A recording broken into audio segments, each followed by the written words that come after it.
Sociedad Colimense de Estudios Históricos presenta a Luis Manuel Cárdenas Martínez. Nació el 26 de marzo de 1964 en la ciudad de Colima. Es licenciado en Arquitectura por la Universidad Autónoma de Guadalajara, diplomado en Arqueología de Occidente por el Centro Cultural Nogueras y maestro en Ciencias del Programa Revitalización Patrimonial por la Universidad de Colima. Fue director y coordinador de proyectos especiales arquitectónicos en el Gobierno del Estado. Es arquitecto dictaminador del Instituto Nacional de Antropología e Historia, Centro INA Colima. Fue integrante del Comité de Vigilancia de la Sociedad Defensora del Tesoro Artístico de México, Capítulo Colima, de 2011 a 2014. Es autor del libro Ex Convento de la Merced en Colima, siglos XVII al XIX. Coautor del libro de fotografía Cotidianos Simultáneos, editado en Francia, y colaboración fotográfica en la publicación Gabriel de la Mora, Fraile a Arquitecto. Es consocio de la Sociedad Colimense de Estudios Históricos desde el año 2011. Con ustedes, Luis Manuel Cárdenas Martínez. Bienvenidos a Haciendo Historia. Hola, soy Luis Manuel Cárdenas y yo les voy a hablar de la Catedral de Colima. La Catedral de Colima, según lo dicho por el arquitecto Roberto Huerta San Miguel, la cataloga como una terca historia. Y es terca realmente porque ha estado desde el origen, desde la fundación de la villa de Colima, en el mismo lugar. Y es terca porque ha sufrido incendios, temblores, huracanes, se ha destruido y vuelto a construir. Por eso es una terca historia. La Catedral de Colima como tal es a partir del 11 de diciembre de 1881 en que Colima se convierte en diócesis. Se desprende de la arquidiócesis de Guadalajara, pero se pertenece a la provincia eclesiástica de Guadalajara aún el día de hoy. Siempre fue una parroquia, fue la principal iglesia de la villa de Colima durante todo el periodo virreinal y siempre estuvo acompañada de ese poder eclesiástico en la villa de Colima del convento de la Merced, un convento de franciscanos, un hospital, convento de juaninos y algunas capillas alrededor, destacándose entre ellas la del Dulce Nombre de Jesús. Dentro de los primeros datos que se tienen de esos fenómenos naturales que afectaron a la parroquia de la villa de Colima, es de el año de 1600, a partir del siglo XVII. Un incendio provocado por un rayo acaba con la parroquia de Colima. En 1690 hace lo mismo un sismo, pero sin embargo todavía se permanecía en el mismo lugar donde fue originalmente concebida, que es el actual lugar donde se tiene ahorita calle Madero, esquina con Reforma, en el centro de la ciudad. Esta ubicación actual no fue fortuita, no fue una ocurrencia, sino que correspondió a las ordenanzas para hacer ciudad y diseñar las ciudades en la Nueva España, dada por las ordenanzas de Felipe II.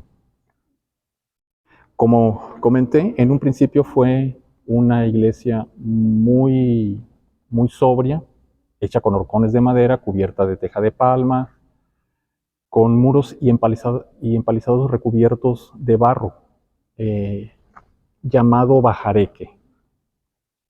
Esos materiales eran muy vulnerables a los incendios, como lo ocurrido muy a principios del siglo XIX, donde incluso se trasladó por única vez momentáneamente a lo que es actualmente el Portal Morelos, para retornar nuevamente en los pocos años después a su sitio original.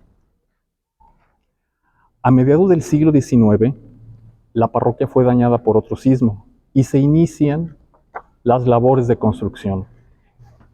En este caso es el cura de la parroquia, el cura Delgadillo, quien se propone utilizar ya materiales de mayor resistencia, con la novedad de hacerlo con cimientos profundos de piedra, lo cual antes no era concebida de esa manera, y muros de adobe y de ladrillo.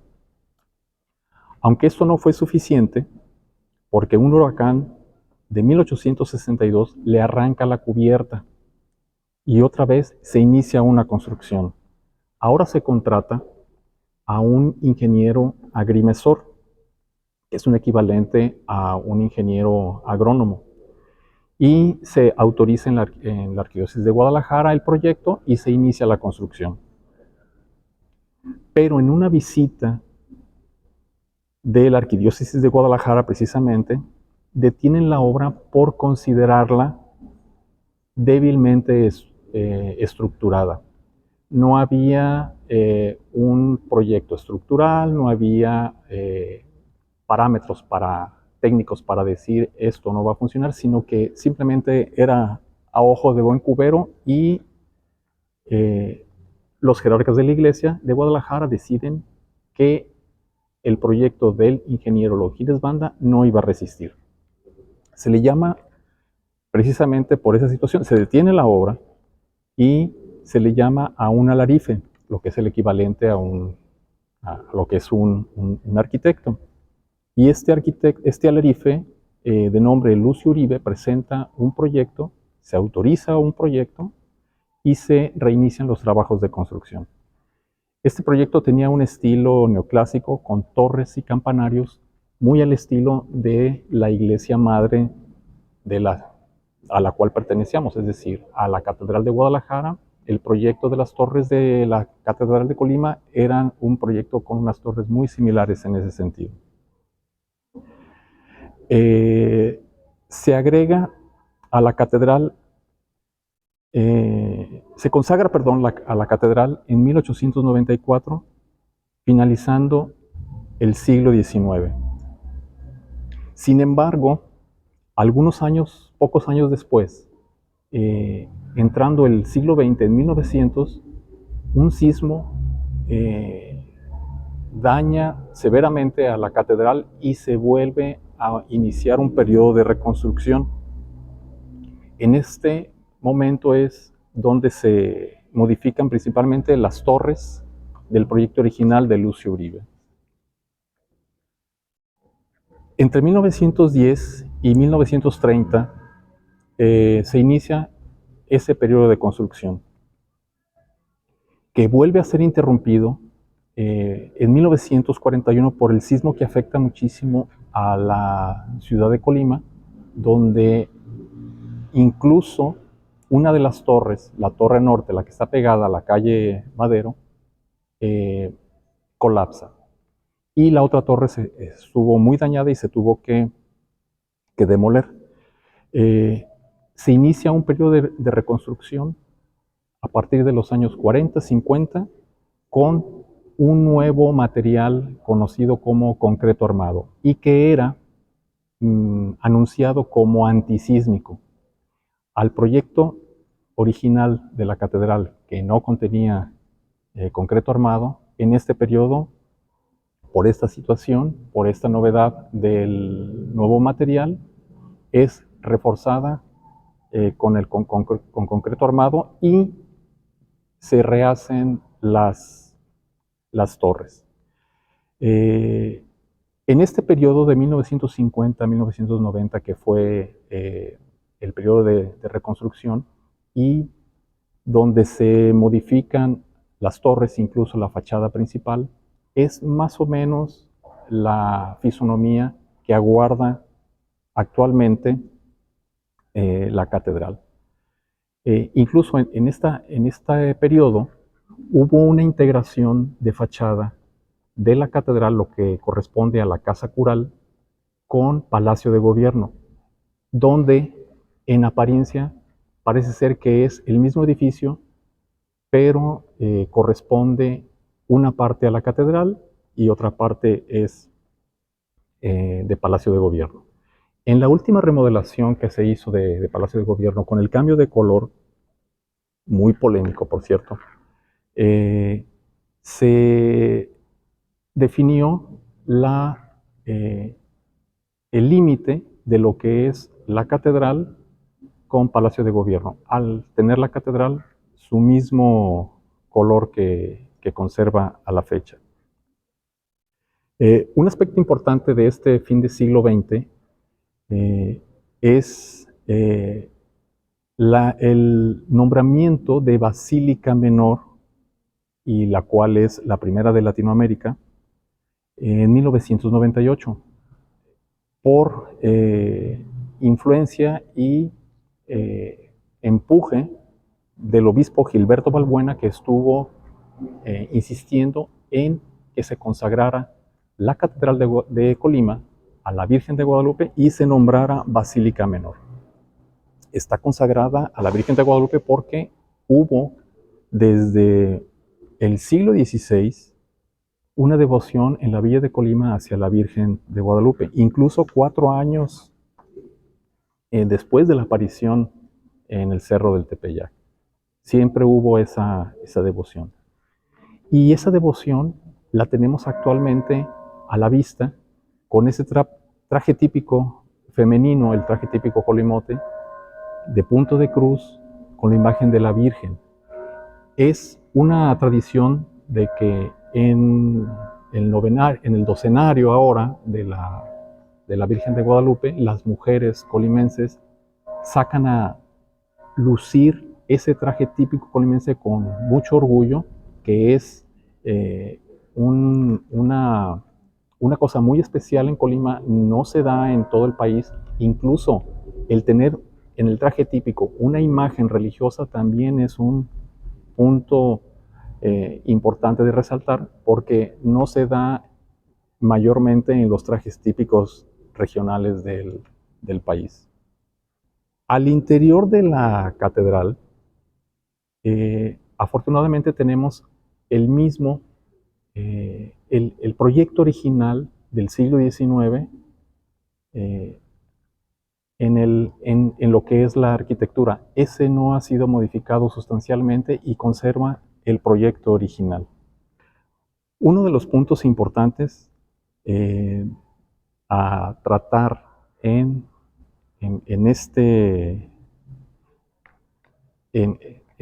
esta plática que les estoy dando es cómo leer la catedral. El tener una lectura de la catedral es un tanto esotérico. No hay un manual que indique los simbolismos de la catedral. Hay que reconocerlos, hay que incluso imaginárselos, y hay que definirlos, cuáles fueron los que están de origen y los que se le han ido agregando. Por ejemplo, la fachada principal de Colima, que ha sido modificada a lo largo de los siglos y sobre todo por los sismos principalmente, es una portada muy sencilla, con 2 nichos laterales hacia la entrada principal, una ventana coral. En la ventana coral y en los nichos laterales hay 3 símbolos importantes a destacar. Está San Felipe de Jesús, que es el patrono el patrono de Colima contra sismos, temblores y cuanta inclemencia del tiempo pueda tener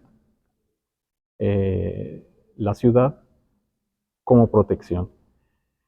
Es un vitral que tiene colores básicamente azules, cuando digamos el color franciscano de San Felipe de Jesús sería el café, pero el azul, ¿sí?, corresponde a lo femenino y va en relación a la consagración de la catedral, que es la Virgen de Guadalupe. También en esos nichos tenemos a Santo Santiago, en el nicho pegado a lo que es Palacio de Gobierno, el nicho sur. Y en el otro nicho es a San Sebastián. Y esos están en referencia de la fundación de la Villa de Colima, que en uno de los nombres de la villa fue Santiago de los Caballeros, y a Santo Santiago se le venera el 25 de julio, que es una de las fechas de la fundación de la Villa de Colima. Y San Sebastián también fue otro de los nombres que se le dio a la villa, y su veneración está el 20 de enero. Continuando de cómo leer las catedrales, tenemos que observar también la orientación de la Catedral de Colima, que está en su orientación eclesiástica oriente-poniente. Oriente donde está el altar, y poniente a la salida es el alfa y el omega. Es prácticamente el inicio y la creación de que Dios está en todo momento, en el inicio y en el final de nuestros días. Otra de las lecturas que tenemos que tener es en los materiales, que actualmente el piso, por ejemplo, que tiene la catedral, que es de mármol, es muy cómodo en estos momentos para las peregrinaciones. La gente que entra haciendo devoción hincado, eso es muy cómodo. Anteriormente era de madera, y bueno, eso de alguna manera pues podría ser hasta un poquito molesto hacerlo. La otra lectura que hay que hacer es con el olfato, sobre todo en el incienso, con el olor del incienso antes de las lecturas, el olor de las flores en los eventos sociales, bodas, 15 años, ¿sí? Y sobre todo también otra lectura que se tiene que tener en la catedral es el gusto. Y ese es al tener la consagración de la hostia, al recibirla junto con el vino, que es la sangre de Jesús. Otro aspecto de lectura importante es su planta arquitectónica. El proyecto original, autorizado primeramente por la Arquidiócesis de Guadalajara al ingeniero Longinos Banda, era un rectángulo con 3 espacios divididos, la parte central, y tenía 2 naves o pasillos laterales. Era un rectángulo que fue modificado precisamente había problemas estructurales. Entonces, Lucio Uribe lo que propone es reducir la dimensión en su parte ancha, y con eso le dio una forma de cruz latina. Y esa forma es muy recurrente en ciertas catedrales. La cruz es muy simbólica en el aspecto litúrgico, y da un aspecto procesional. El ir por la parte central de la cruz, llegar a la parte central, tener los brazos laterales, es decir, estar a los pies y en la cabeza de Cristo crucificado, es algo muy simbólico para la comunidad cristiana y para la catedral. Por mi parte es todo, espero que les haya gustado y que sigan viendo esos programas Haciendo Historia.